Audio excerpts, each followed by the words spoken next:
না থাকার কারণে মানুষ মনে করে যে ব্যারিস্টার বানালে, ডাক্তার বানালে, ইঞ্জিনিয়ার বানালে, সচিব বানালে, সরকারি চাকরিজীবী বানালে মনে হয় আমি ধন্য হয়ে গেলাম। এই জন্য সন্তানকে ওটাই বানাতে চায়, কিন্তু সন্তানকে আলেম বানাতে চায় না। ঠিক না? আলেম বানাতে চায় না। কি হলো? এই যে কিছুদিন আগে মিরপুরের ঘটনা দেখেননি? একটা মা তার বাড়িতে মরে পচে পোকা হয়ে গেছে, কিন্তু কেউ জানে না, কেউ খবর নেওয়ার নেই, কেউ খোঁজ নেওয়ার নেই। 7 দিন, 8 দিন, 10 দিন, কতদিন আল্লাহ ভালো জানেন। তো এতদিন হয়ে গেল, কেউ খোঁজ নেওয়ার মতোও নেই। অথচ এক ছেলে বলে সচিব, আর এক ছেলে বলে ইঞ্জিনিয়ার, আর এক মেয়ে সে বলে শিক্ষিকা। তাহলে একজন মেয়ে শিক্ষিকা, আর এক ছেলে সচিব, আর এক ছেলে ইঞ্জিনিয়ার। তাহলে তাদের সময় নাই মায়ের খবর নেওয়ার। ঈদের দিন মায়ের খবর নেওয়ার সময় নেই। মা বিছানায় অসুস্থ থেকে মরে পচে একদম পোকা হয়ে ফিনিশ হয়ে যাচ্ছে, কিন্তু ছেলেদের খবরই নাই। তাহলে এই ছেলের কোনো প্রয়োজন আছে? যেই ছেলে কাজে লাগে না, এই ছেলের কোনো প্রয়োজন আছে? আপনি যখন হাদিস আমরা অনুবাদ করব, তখন আপনি মাসালাটা বুঝে যাবেন যে সাহাবীরা মসজিদে কেন যেত। যেমন দারিমিতে এসেছে 340 নম্বর হাদিস, আর মিশকাতুল মাসাবিতে এসেছে 250 নম্বর হাদিস। হাদিসের সনদ সহিহ। হাসান আল বসরি রাহিমাহুল্লাহ থেকে বর্ণিত, তিনি বলেন, ওয়ানহু মুরসালান ক্বালা সুইলা রাসূলুল্লাহি সাল্লাল্লাহু আলাইহি ওয়াসাল্লাম আন রাজুলাইনি কানা ফি বানি ইসরাঈলা আহাদুহুমা কানা আলিমান ইউসাল্লিল মাকতুবা সুম্মা ইয়াজলিসু ফায়ুআল্লিমুন নাসাল খায়র। মানে রাসূল সাল্লাল্লাহু আলাইহি ওয়াসাল্লামের কাছে বানি ইসরাইলের 2 জন লোক সম্পর্কে জানতে চাওয়া হলো। অর্থাৎ 2 জন লোকই বানি ইসরাইলের।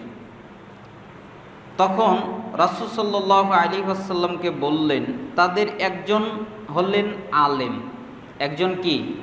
আলেম, যিনি ফরজ ওয়াক্তিয়া ফরজ সালাত আদায় করার পরে বসে মানুষকে তালিম দেয়। মানে শুধুমাত্র ফরজ সালাত আদায় করে না, ফরজ সালাত আদায় করার পরে বসার পরে তার সাথে যতগুলো মানুষ শরীক হয় তাদেরকে তালিম দেয়, জ্ঞান শিক্ষা দেয়।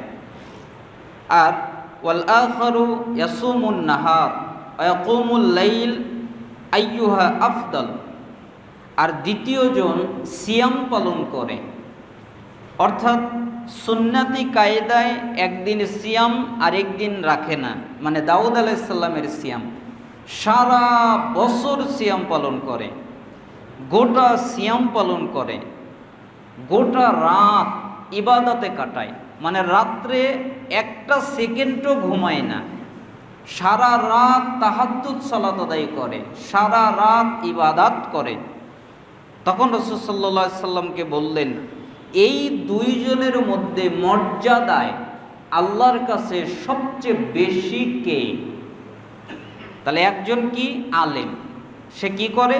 ফরজ ওয়াক্তিয়া সালাত মানে সুন্নাতও পড়ে না, জোহরের 4 রাকাত সুন্নাত আগে পড়তে হয় এটাও পড়ে না, জোহরের পরে 2 রাকাত সুন্নাত পড়তে হয় এটাও পড়ে না, কোনো সুন্নাত নফল কিছুই পড়ে না, খালি ওয়াক্তিয়া ফরজ সালাত আদায় করে।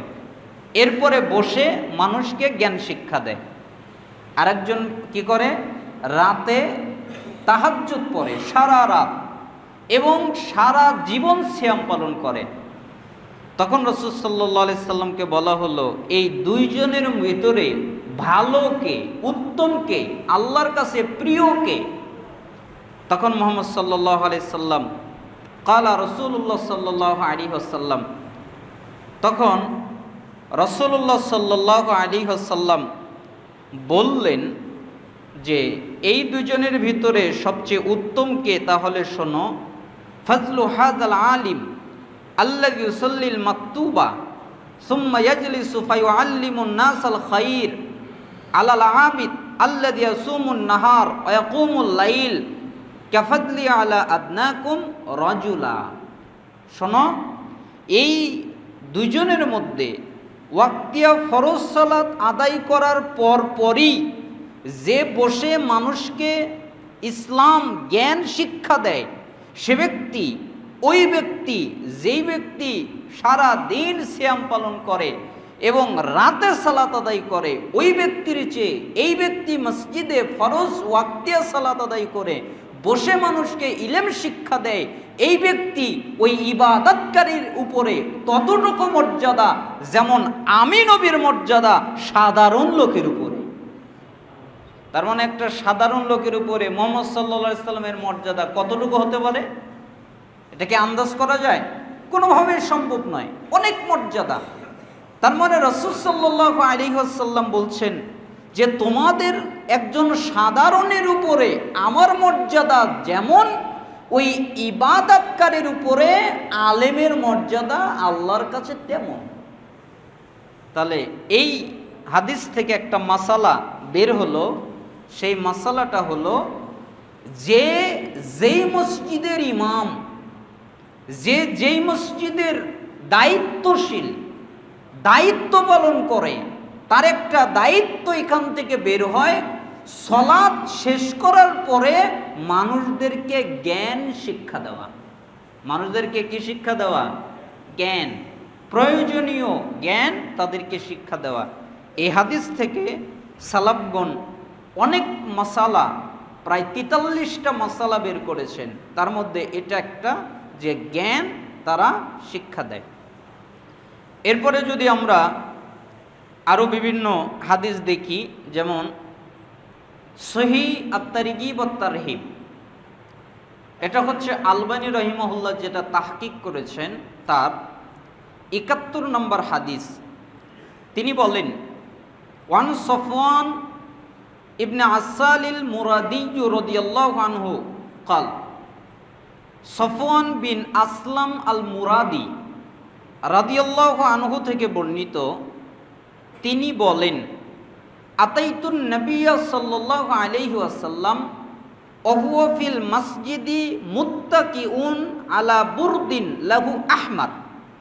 মানে তখন তিনি বলেন যে আমি রাসূল সাল্লাল্লাহু আলাইহি ওয়াসাল্লামকে মসজিদে নববীতে বসে থাকতে দেখলাম একটা লাল চাদরে হেলান দিয়ে। মানে তিনি মসজিদে নববীতে বসে আছেন, তার গায়ে কি কালারের চাদর? লাল। তাহলে বলেন তো, লাল হারাম না হালাল? পুরুষের জন্য হালাল না হারাম? হালাল। হলুদ নিষিদ্ধ, কিন্তু আমরা হলুদ লাল দুটাকেই করে ফেলি।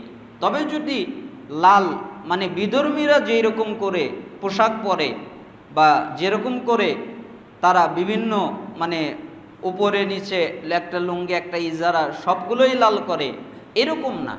মানে রাসূল সাল্লাল্লাহু আলাইহি সাল্লামের কাছে অন্য কালারের জামা কাপড়ও ছিল, কিন্তু তার চাদরটা ছিল লাল।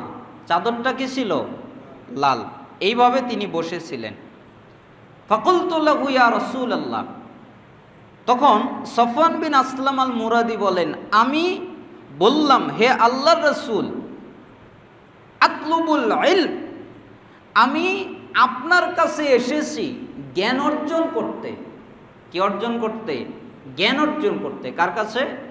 মুহাম্মদ সাল্লাল্লাহু আলাইহি সাল্লামের কাছে। তিনি কোথায় বসে আছেন? মসজিদে।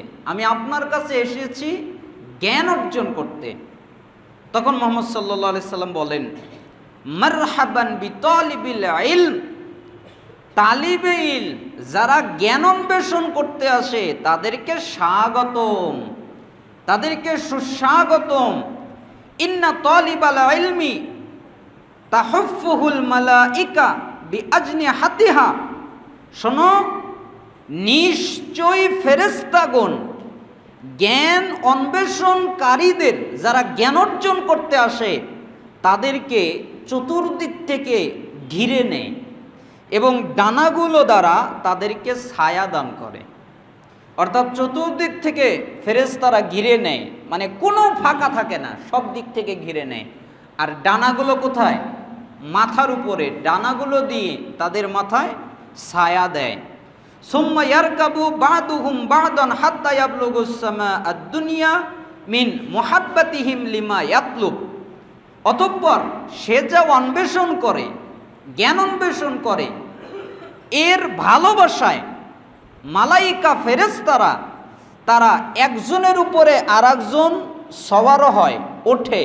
এভাবে উঠতে উঠতে দুনিয়ার আসমান পর্যন্ত পৌঁছে যায়, মাঝখানে কোনো ফাঁকা জায়গা থাকে না। তাহলে সমস্ত জায়গা কারা ভর্তি করে নিল? মালাকরা। মানে আপনি জ্ঞান অর্জন করতে আসছেন, এই জন্য আপনার চতুর্দিক থেকে মালাকগণ আপনাকে বেষ্টন করে নিয়েছেন। এই হাদিস থেকে সালাফগণ অনেকগুলো মাসালা বের করেছেন। তার মধ্যে একটা মাসালা হলো, ওই হাদিস থেকে জানা গেল যে মসজিদের ইমাম খতিব মুসল্লিদেরকে জ্ঞান শিক্ষা দিবেন। আর এই হাদিসে জানা গেল যে মুসল্লিরা যারা মসজিদে আসবে তারা জ্ঞান অর্জন করতে আসবে, সালাতও আদায় করবে, পাশাপাশি কি উদ্দেশ্য থাকবে? জ্ঞান অর্জন করা। এটা যদি আমাদের উদ্দেশ্য থাকে তাহলে কি হবে দেখেন, কয়েকটা হাদিস বলি। আবু উমামা রাদিয়াল্লাহু আনহু, আবু উমামা রাদিয়াল্লাহু আনহু বলেন, আনিন নবী সাল্লাল্লাহু আলাইহি ওয়াসাল্লাম কল, রাসূল সাল্লাল্লাহু আলাইহি ওয়াসাল্লাম বলেছেন, মান গদা ইলাল মসজিদি লা ইউরিদু ইল্লা আন ইয়াতাআল্লামা খায়রান আও ইয়ালামাহু কানা লাহু কাআজরি হাজ্জিন তাম্মান হজ্জাতুহু। যেই ব্যক্তি শুধুমাত্র আর কোনো উদ্দেশ্য না, শুধুমাত্র জ্ঞান অর্জন করার জন্যে অথবা কাউকে জ্ঞান শিখাবার জন্যে মসজিদে আসে, শুধুমাত্র জ্ঞান অর্জন করতে এবং জ্ঞান শিখাতে অথবা শিখতে, হয় শিখাবে নতুবা শিখবে, এই জন্য মসজিদে আসে, তাহলে একটা পরিপূর্ণ হজ করলে যেই নেকি আল্লাহ ওই নেকি তাকে দিবে। বলেন তো কিসের নেকি? হজ। একটা হজ করতে লক্ষ লক্ষ টাকার প্রয়োজন হয় না? অনেক টাকার প্রয়োজন হয়, অনেক কষ্ট হয়, তারপরেও হজটা কবুল হয় কি হয় না কে জানেন? আল্লাহ জানেন, আমাদের জানা নেই। কিন্তু রাসূল সাল্লাল্লাহু আলাইহি সাল্লাম বলছেন সহিহ তারগিব ওয়াত তারহিবের ৮৬ নম্বর হাদিসে, যে মসজিদে যদি জ্ঞান অর্জন করতে যায় অথবা কাউকে জ্ঞান শিখাতে যায়, তাহলে পরিপূর্ণ হজ করলে যে নেকি আল্লাহ ওই নেকি তাকে দান করবে। রাসূল সাল্লাল্লাহু আলাইহি সাল্লাম আরেকটা হাদিসে বলেন, আবু হুরায়রা রাদিয়াল্লাহু আনহু তিনি বলেন, কালা সামিউতু রাসূলুল্লাহি সাল্লাল্লাহু আলাইহি ওয়াসাল্লাম ইয়াকুল, আমি আল্লাহর নবী সাল্লাল্লাহু আলাইহি ওয়াসাল্লামকে বলতে শুনেছি, মানে একেবারে কানে শুনেছি। তিনি কি বললেন? মান জাআ মসজিদি হাযা লাম ইয়াতিহি ইল্লা লিখাইরিন ইয়াতাআল্লামুহু আও ইউআল্লিমুহু ফাহুয়া বিমানজিলাতিল মুজাহিদিনা ফি সাবিলিল্লাহ ওয়া মান জাআ লিগাইরি যালিকা ফাহুয়া বিমানজিলাতির রাজুল ইয়ানজুরু ইলা মাতা'i গায়রিহি। রাসূল সাল্লাল্লাহু আলাইহি সাল্লাম বললেন, এই মসজিদে অথবা মসজিদে যে ব্যক্তি শুধুমাত্র জ্ঞান অর্জন করতে অথবা জ্ঞান কাউকে শিখাবার জন্য আসে, হয় জ্ঞান শিখবে নতুবা কাউকে শিখাবে, এই কারণে মসজিদে আসে, তাহলে জিহাদ করলে যেই নেকি আল্লাহ ওই নেকি তাকে দিবে। উহুদের জিহাদ, বদরের জিহাদ, আরো যত জিহাদ আছে, একটা সাহাবী জিহাদ করে যেই নেকি প্রাপ্ত হয়, জিহাদ করার পরে যেই নেকি তারা পায়, কেউ যদি মসজিদে জ্ঞান অর্জন করতে আসে অথবা কাউকে শিখাতে আসে, তাহলে জিহাদ করার কারণে যেই নেকি আল্লাহ তাকে দিতেন, জ্ঞান অর্জন করতে অথবা শেখাতে আসার কারণে আল্লাহ ওই নেকি তাকে দান করবে। হাদিস সহিহ তারগিব ওয়াত তারহিব ৮৭ নম্বর হাদিস, সহিহ হাদিস। ইবনে মাজাহ বর্ণনা করেছেন, বাইহাকি বর্ণনা করেছেন, হাকিম বর্ণনা করেছেন। রাসূল সাল্লাল্লাহু আলাইহি ওয়াসাল্লাম আরো বলেন, সব জায়গায় মসজিদ উল্লেখ আছে না, এখানে কিন্তু মসজিদে কেন আসে? সালাত আদায় করতে। কিন্তু আল্লাহ নবী সাল্লাল্লাহু আলাইহি সাল্লাম একটা হাদিসেও বললেন না যে ব্যক্তি সালাত আদায় করতে অথবা জ্ঞান অর্জন করতে আসে, এরকম কোনো হাদিস নাই। সমস্ত হাদিসে সালাতের জন্য অন্য জায়গায় আছে যে 27 গুণ, মানে নিজের থেকে জামাতে গিয়ে পড়লে 27 গুণ বেশি নাকি, আরও অনেক হাদিস আছে। কিন্তু এই ইলমের সাথে সম্পৃক্ত করে বলা হয় নাই। কিন্তু এখানে রাসূল সাল্লাল্লাহু আলাইহি ওয়াসাল্লাম ইলমকে অগ্রাধিকার দিয়ে বলছেন, যে ইলম অর্জন করার জন্যেই আসে তাহলে একটা হজ অথবা আল্লাহর পথে জিহাদ করলে যে নেকি ওই নেকি। আরও চমৎকার হাদিস, আনাস রাদিয়াল্লাহু আনহু বলেন যে রাসূল সাল্লাল্লাহু আলাইহি ওয়াসাল্লাম বলেন, মান খরাজা ফি তলাবিল ইলম কানা ফি সাবিলিল্লাহ হাত্তা ইয়ারজিআ। মানে যে ব্যক্তি বাড়ি থেকে বের হয়, আমরা বাড়ি থেকে বের হয়েছি না, সবাই তো বাড়ি থেকে আসছি, তাহলে যে ব্যক্তি বাড়ি থেকে বের হয় কেন? জ্ঞান অর্জন করবে, এটা হলো নিয়ত। তুমি মসজিদে যাচ্ছ, হ্যাঁ সালাত আদায় করব, জ্ঞান অর্জন করব, তাহলে এই নিয়তে মসজিদে আসলো, তাহলে যতক্ষণ পর্যন্ত বাড়িতে না যাবে ততক্ষণ তার আমলনামায় জিহাদের নেকি নাজিল হতেই থাকবে।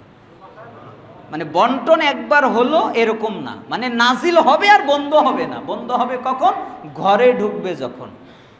তার মানে বাড়িতে যখন ঢুকবে তখন ওই নেকি বন্ধ, কিন্তু যতক্ষণ পর্যন্ত বাড়িতে না ঢুকবে ততক্ষণ পর্যন্ত ওই নেকি বন্ধ হবে না। তাহলে এই হাদিসগুলো দ্বারা আমরা বুঝতে পারছি যে আমাদের মসজিদে জ্ঞান অর্জন করা কতটা জরুরি এবং কতটা প্রয়োজন, ঠিক না?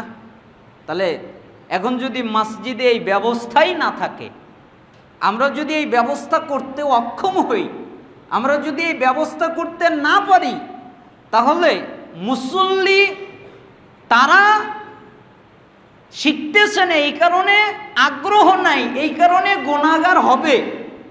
আর যদি আগ্রহ থাকে, পরিস্থিতি নাই, তাহলে মসজিদের সমস্ত কমিটি গুনাহগার হবে। ইমাম, খতিব, মুয়াজ্জিন যত যারা আছে সবাই এই গুনার মধ্যে অংশগ্রহণ করবে। কেন? তারা কেন শিক্ষার ব্যবস্থা করে দেয় নাই?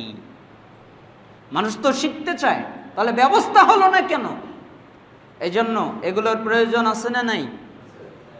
আমি আপনাদেরকে অফার দিয়েছি, আজকে নতুন করে আর একটা অফার দেই। আমি এই বারিদারা মসজিদে 9টা জিনিস, মানে 9টা জিনিস উদ্বোধন করার ইচ্ছা আমার আছে, আল্লাহ যদি আমার দ্বারা কবুল করান। আমার ইচ্ছা আছে, মানে আমার নিয়তের ভিতরে কোনো কমতি নাই, আর আমার টাকা পয়সার মানে আকাঙ্ক্ষাও নাই যে আমাকে এত এত দিতে হবে, না হলে আমি এই ক্লাসগুলো করাবো না, পড়াবো না, এরকমও আমার ইচ্ছা নাই। আমি যখন প্রথম সহিহ আকীদা এসেছি, আমার কমিটি তাদের আমি বলেছিলাম যে দেখেন, আপনারা শুধু আমাকে, মানে আল্লাহ রিজিকের মালিক, আপনি রিজিকের মালিক না, আমি জানি আল্লাহ আমার রিজিকের ব্যবস্থা করে দিবেন, আপনারা একটা ওসিলা মাত্র, এজন্য আপনারা আমার থাকা খাওয়ার ব্যবস্থা করে দিবেন। আর যত ইলমি কাজ আছে মানে সব আমি করে দিব, যেভাবে হোক, কারণ সব বাদ দিয়ে আমি করে দিব, আপনার কাজ আমি করব। আলহামদুলিল্লাহ তারা করে দিয়েছিল, আমি করেছিলাম।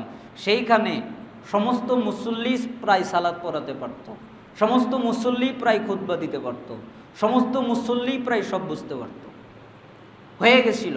কিন্তু পরিস্থিতির কারণে আমি সেখানে থাকতে পারি নাই, চলে আসছি বিভিন্ন কারণে। যাই হোক, এখানে আমরা কি চালু করতে চাচ্ছি? 9টা জিনিস। এগুলো আপনাদের অফার দিচ্ছি, মানে আমাকে বলবেন যেদিন থেকে, আমি ওই দিন থেকে ওই জিনিস পড়াবো। আমাকে বলবেন যে আজ থেকে পড়ান, যে যদি আজকে বলেন যে তাহলে সালাতের পরেই শুরু করেন, আমি রেডি। সব কলবের মধ্যে আলহামদুলিল্লাহ আল্লাহ জমা করে দিয়েছেন, রেডি আছে, পড়াবো। এখন আপনারা বলবেন, কারণ আপনাদের অনুমতি ছাড়া তো আমি কিছু করতে পারবো না, তাই না? আমার তো ওই ক্ষমতা নেই। তাহলে এখানে কি কি আমার ইচ্ছা, আমি ইচ্ছাটা বলছি, আপনারা সেটা বাস্তবায়ন করা আপনাদের ব্যাপার। কোরআন ও সালা বুঝুন। কি বুঝুন? কোরআন এবং সালাত। তার মানে আপনি যে সালাত আদায় করতেছেন, অনেকেই তো আমরা সালাত বুঝি না, তাই না? সুবহানা রব্বিয়াল আলা মানে কি, এটার আসলে কি বোঝাতে চাচ্ছি আল্লাহকে, কেন এই কথা বললাম, সুবহানা রব্বিয়াল আযীম কেন বললাম, সামি আল্লাহু লিমান হামিদা কেন বললাম, সূরা ফাতিহা আসলে এর ভিতরে কি আছে, আর বিভিন্ন প্রয়োজনীয় 10-12টা সূরা, এগুলোর শিক্ষা দিয়ে একটা কোর্স, মানে কোরআন এবং সালাত যদি সুযোগ হয়, এটা হলো আলাদা একটা অফার। আরেকটা হচ্ছে কোরআন অনুবাদ। আপনাদের বলেছেন অনেক আগে যে কোরআন আপনাদেরকে আমি শেখাবো অনুবাদ, মানে 85% আমি কমপ্লিট করব, আর বাকি আপনাদের খালি শব্দ অর্থ মুখস্থ করে নিতে হবে। মানে নিয়মকানুন আমি কমপ্লিট করে দিব, নিয়মকানুন আর শিখতে হবে না। কি করে শিখতে হবে তাহলে? শব্দ অর্থ, মানে আপনি যত শব্দ অর্থ জানবেন তত অর্থ করতে পারবেন। তখন আপনাকে খালি শব্দ অর্থগুলো আলাদাভাবে একটা কোরআনের ডিকশনারি কিনে মুখস্থ করে নিলে আপনি কোরআনের অর্থ করতে পারবেন। তাহলে এটা একটা কোর্স। আর একটা হচ্ছে তাফসিরুল কোরআন। আপনারা কি বলেন, তাফসিরুল কোরআন প্রয়োজন আছে না নাই? সবারই অধিকার যে আমাদের কোরআনের ভিতরে কি আছে এটা সারমর্মভাবে বোঝা। একটা হলো বইয়ের মধ্যে নিজে নিজে পড়া, আর একটা হলো শিক্ষকের তত্ত্বাবধানে পড়া। দুটা কিন্তু এক না, কারণ বইয়ের ভিতরে অনেক সময় ভুল থাকে। যে আমরা কিতাবাদি পড়ে আরবি কিতাবও দেখি, বিভিন্ন জায়গায় ভুল থাকে, জেরের ভুল থাকে, জবরের ভুল থাকে, বিভিন্ন এরাবের ভুল থাকে, বিভিন্ন রকমের ভুল ভ্রান্তি থাকে। তাহলে এইগুলা টিচারের কাছে পড়লে সেইগুলো বিষয়গুলো আবার প্রশ্ন করা যায়, তাই না? যে একটা বিষয় আমার উঠেছে, তাহলে এই বিষয়ে প্রশ্ন করা যায়। তাহলে তাফসিরুল কোরআন, তার মানে কোরআনের তাফসিরের একটা দার্স আমরা খুলতে চাই। আর একটা হচ্ছে দার্সে হাদিস, মানে হাদিস ভিত্তিক দার্স, ওখানে শুধু হাদিসের দার্স হবে, এরকম একটা ব্যবস্থা আমরা বাড়ি দ্বারায় তৈরি করতে চাই। আরেকটা হচ্ছে দার্সে ফিক, মানে আমাদের জীবন পরিচালনার জন্য যে ফিকগুলো জানা প্রয়োজন এগুলো আমরা জানতে চাই। আরেকটা হলো প্রতি সালাতের পর একটা হাদিস হয়। আপনাদের মসজিদে আমল হয় প্রতি সালাতের পরে এক হাদিস। আচ্ছা যদি বলেন 5 ওয়াক্ত সালাতের পরে যদি 5টা হাদিস শেখানো যায়, আপনারা মুসল্লিরা জানলেন যে আমাদের সালাতের পরে একটা হাদিস শিখতে হবে, তাহলে কি করলেন? ফরজ পড়ে সুন্নাত পড়ে আপনারা বসে গেলেন যে ইমাম সাহেব আমাকে এখন একটা হাদিস বলবে, হাদিসটা শিখে বাড়িতে চলে যাব। তাহলে আপনার ওই নেকিটা হলো। তাহলে এই ব্যবস্থা আছে? নাই। এই ব্যবস্থা আমি তৈরি করে দিব। আপনাদের শিক্ষকরা যেরকম আছে, আমি বলতে পারি না যে কি করা যাবে, তবে আমি নিজে আমার এক ছাত্র দিব, আমার একজন ছাত্র আপনাদের মাদ্রাসায় দিব, একদম খালেস ইমানদার পাক্কা মুখলেস এরকম ছাত্র আপনাদের দিব। ওর কাজ হলো ও আমার সিলেবাস অনুযায়ী ও পড়বে, আর আপনাদেরকে 5 ওয়াক্ত সালাতের পরে এক একটা করে হাদিস শোনাবে। দেবেন অনুমতি? আপনাদের ব্যাপার। এরপরে হলো কোরআন ও আরবি ভাষা শিক্ষা ছাত্রদের জন্যে, তাদেরও তো হক আছে, তাই না? এই যে আমাদের দেশে কোরআন পড়ায়, তারপরে আরবি ভাষা শেখা। আরবি ভাষা শেখানোর জন্য কি পড়ায় জানেন? এসো আরবি শিখি, আবু তাহের মেজবাহের, অথবা দুরুসুল লুগাতিল আরবিয়া লিগয়রিন নাতিকিনা বিহা, ওই যে মদিনার যেটা মদিনা আরবিক বুক বলে। কিন্তু দেখা যায় ছাত্ররা পড়ার পরেও আর পারে না। পারবে কি? পদ্ধতির ভিতরেই সমস্যা আছে, কারণ ওইখানে তো বিস্তারিত আলোচনা হয় নাই। বিস্তারিত আলোচনার জন্যে আরও ব্যাপক কিছু জানার প্রয়োজন। আলহামদুলিল্লাহ আমার কাছে খুব সুন্দর মেথড আছে, আমি বলবো, খালি মুখস্থ করে শিখে নিবে। এরপরে হলো প্রশ্নোত্তর পর্ব জুমার পর। এটার একটা হক রাখে না?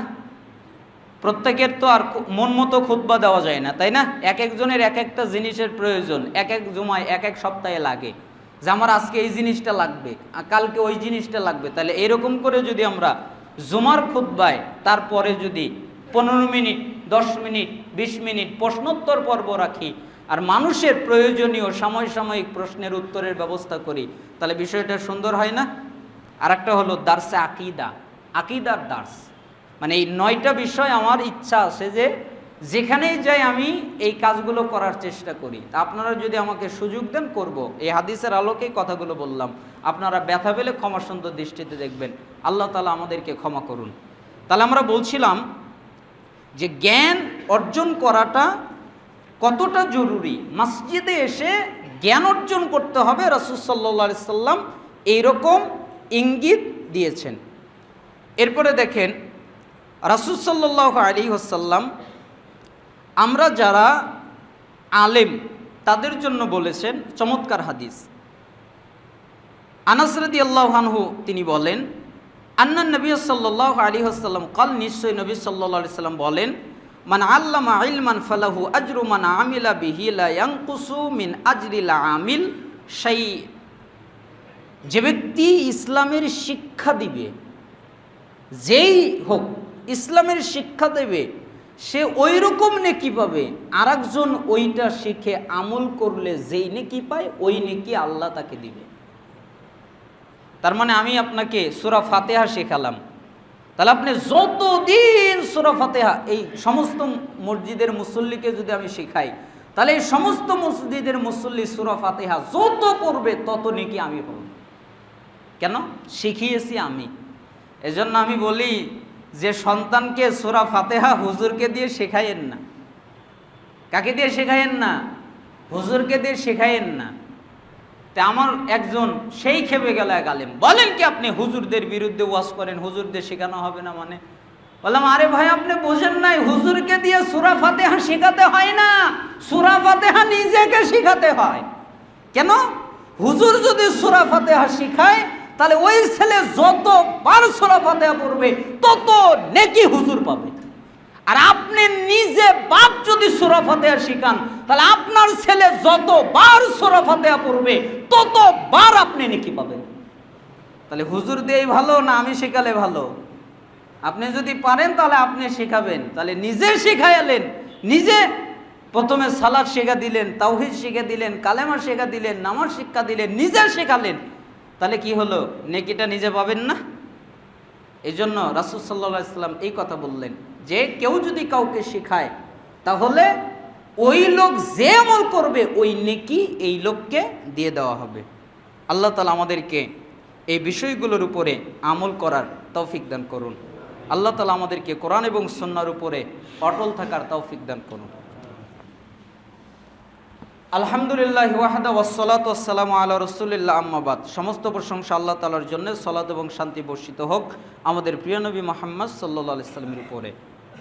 এখানে আরেকটা সতর্ককরণ, আমরা যারা ইলম অর্জন করব অবশ্যই ওই ইলম অনুযায়ী আমল করতে হবে। আপনি যদি কোনো ইলম অনুযায়ী আমল না করে কাউকে দাওয়াত দেন তাহলে আপনি দাওয়াত দিচ্ছেন। যেমন আপনি কাউকে বলতেছেন যে বাবা নামাজ পড়তে হয়, নামাজ পড়ো, কিন্তু আপনিই পড়েন না। আপনি বলতেছেন যে বাবা বেশি বেশি করে এটা এটা করো, কিন্তু আপনি করেন না। তার মানে ইলম দিচ্ছেন কিন্তু আমল নাই, মানে আমলহীন ইলম।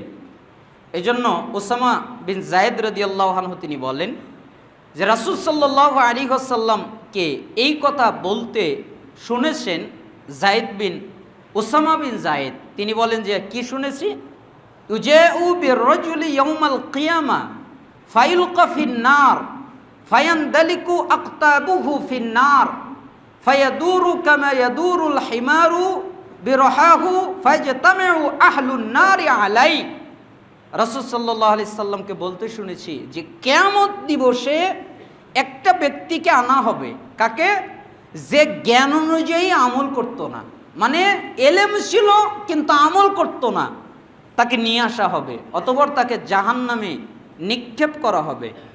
তাতে তার পেটের যেই নাড়ি ভুঁড়ি আছে সেইগুলো বের হয়ে আসবে। তারপর সে তার ওই নাড়ি ভুঁড়ি নিয়ে চতুর্দিকে ঘুরতে থাকবে, যেরকম গাধা জাতা নিয়ে ঘুরতে থাকে। ওই যেরকম মলম দিলে বা ওই শস্য অথবা ধান, আপনারা কি বলেন? আচ্ছা যেটাই বলেন, এটা যখন দেওয়া হয় তখন চতুর্দিকে ঘুরতে থাকে না? ওই রকম করে সে তার নাড়ি ভুঁড়ি নিয়ে চতুর্দিকে ঘুরতে থাকবে। তখন জাহান্নামীগণ তার কাছে একত্রিত হয়ে জিজ্ঞেস করবে, জাহান্নামীরা মানে আরও যারা তার সাথী, তারা এসে তাকে বলবে যে হে অমুক, ফায়াকুলুনা আন ফুলান আই ফুলান, হে অমুক লোক, মা শানুকা আলাস্তা কুনতা তামুরুনা বিল মারুফ ওয়া তানহাউনা আনিল মুনকার। আরে লোক, তোমার এ কি ব্যাপার, তুমি নারী ভুরি নিয়ে এভাবে ঘুরছো কেন? তুমি না আমাদেরকে সৎ কাজের আদেশ করতে, তুমি না আমাদেরকে অসৎ কাজে নিষেধ করতে। আরে তুমি সৎ কাজের আদেশ করতে, আমরা তোমার কথা মানি নাই, তাই জাহান্নামে আসছি। তুমি আমাদেরকে পাপ থেকে বাঁচার জন্য বলতে, কিন্তু পাপ থেকে বাঁচি নাই, তাই জাহান্নামে আসছি। তো তোমার এই অবস্থা কেন? তুমি না আমাদের বক্তা আলেম মানুষ ছিলে, তোমার এরকম অবস্থা কেন?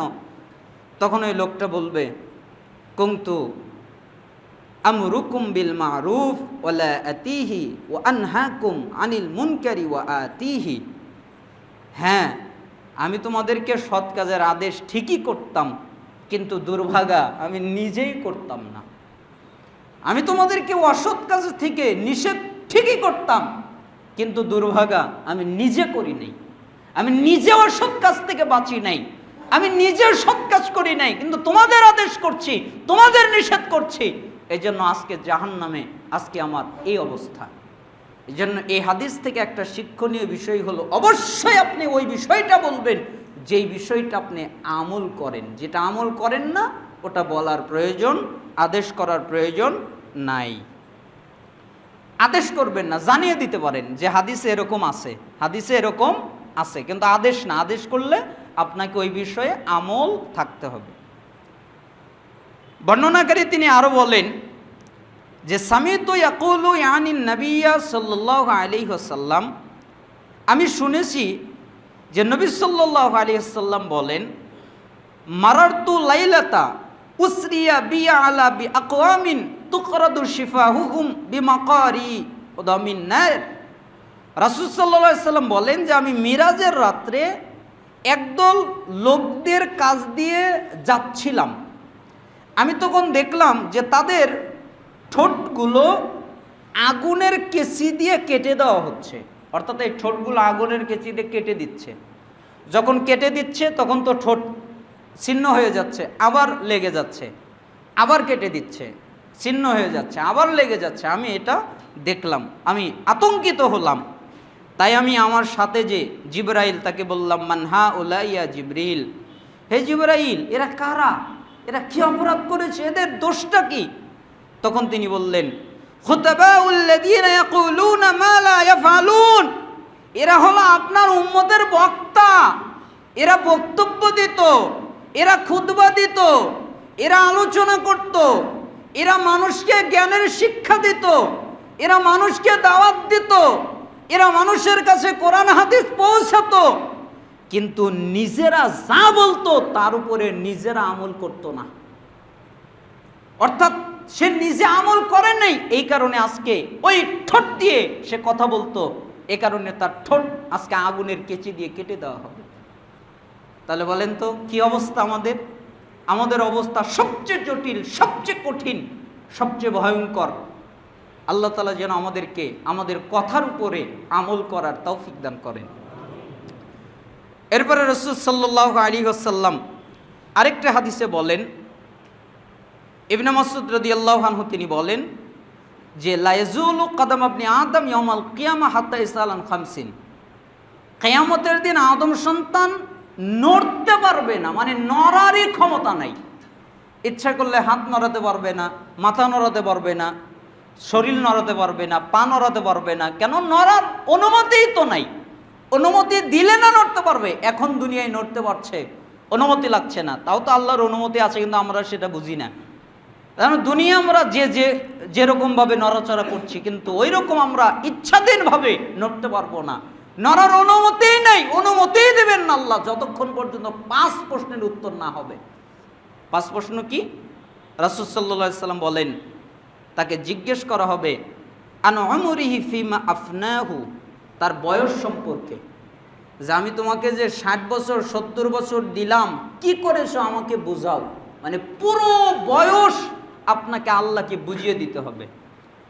এরপরে রাসূল সাল্লাল্লাহু আলাইহি সাল্লাম বলেন, এরপরে তাকে জিজ্ঞেস করা হবে ওয়ান শাবাবিহি ফিমা আবলাহু, তার যৌবন সম্পর্কে, যে আমি তোমাকে যে তোমার বয়সের মধ্যে একটা যৌবনকাল দিয়েছিলাম, এই যৌবনকাল কোন কাজে ব্যয় করেছো এটা আমাকে বুঝাও। এই যৌবনকাল আল্লাহকে বুঝিয়ে দিতে হবে। ও মালিহি মিন আইনা ইকতাসাবাহু ওয়া ফিমা আনফাকাহু, এবং তার সম্পদ সম্পর্কে, অর্থাৎ সম্পদটা কিভাবে উপার্জন করেছে আর কিভাবে ব্যয় করেছে। আপনাকে উপার্জনও বোঝাতে হবে যে আমি এইভাবে টাকা উপার্জন করেছি, আপনাকে ব্যয়ও বোঝাতে হবে যে আমি এই খাতে এই জায়গায় এই টাকাটা ব্যয় করেছি। এরপরে রাসূল সাল্লাল্লাহু আলাইহি ওয়াসাল্লাম বলেন ওমা জামিলা ফিমা আলিমা, আর তাকে বলা হবে তুমি যা শিখেছো সে অনুযায়ী কি আমল করেছো বলো। তোমার যে জ্ঞান ছিল ওই জ্ঞান অনুযায়ী কি আমল করেছে, কি আমল করেছিলে এটা আমাকে বোঝাও। যতক্ষণ পর্যন্ত তুমি বোঝাতে না পারবে অক্ষম, ততক্ষণ পর্যন্ত আমি আল্লাহ তোমাকে নড়তে দিব না। আরে যে মানুষের নড়ার অনুমতি নেই, নড়ার ক্ষমতা নেই, নড়ার সাধ্য নেই, নড়ার সামর্থ্য নেই, তাদের এত তাকাব্বুর, তাদের এত অহংকার, তাদের এত দূরদর্শিতা, তাদের এরকমভাবে আল্লাহর বিরোধিতা করার, আল্লাহর বিরুদ্ধাচরণ করার, আল্লাহ এবং রসুলের বিরুদ্ধাচরণ করার, পাপ কাজে লিপ্ত থাকার সাহস কিভাবে হয় যাদের নড়ারই অনুমতি নাই? নড়তেই পারবে না, কেন? নড়ার অনুমতিই নাই। এরপরে রাসূল সাল্লাল্লাহু আলাইহি সাল্লামের সাহাবী আবু দারদা রাদিয়াল্লাহু আনহু তিনি কাঁদতেন আর বলতেন, কি কঠিন একটা হাদিস, ইন্নামা আখশা মিন রাব্বি ইয়াউমাল কিয়ামা আন ইয়াদউনি আলা রুউসিল খালাইক। তিনি বলেন আমার কি হবে কিয়ামত দিবসে, আমি আমার পালনকর্তাকে ভয় করছি।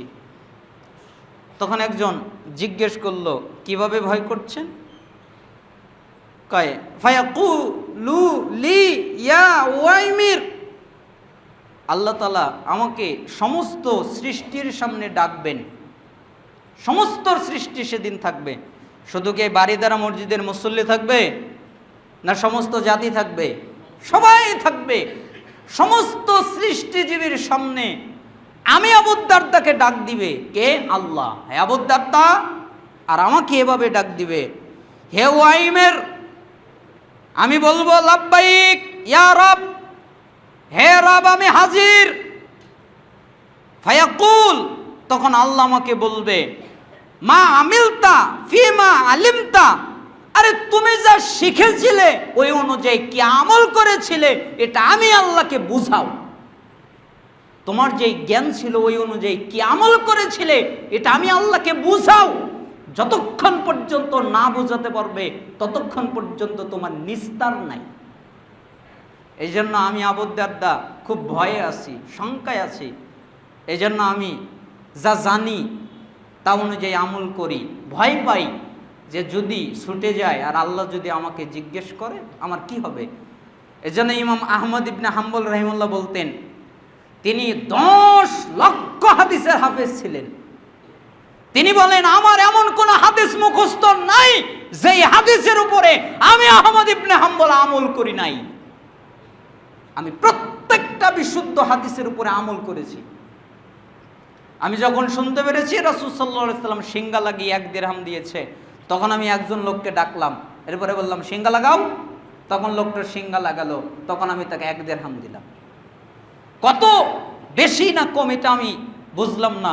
আমি হাদিস যেরকম পাইছি ওই রকম করেই আমল করেছি। এজন্য ইমাম আহমদ ইবনে হাম্বলের জীবনীতে দেখবেন যে মাসালায় পরিবর্তন আছে। মানে প্রথম জীবনে একরকম করেছে, মধ্যম জীবনে আর এক রকম করেছে, দ্বিতীয় শেষ জীবনে আর এক রকম করেছে। কেন?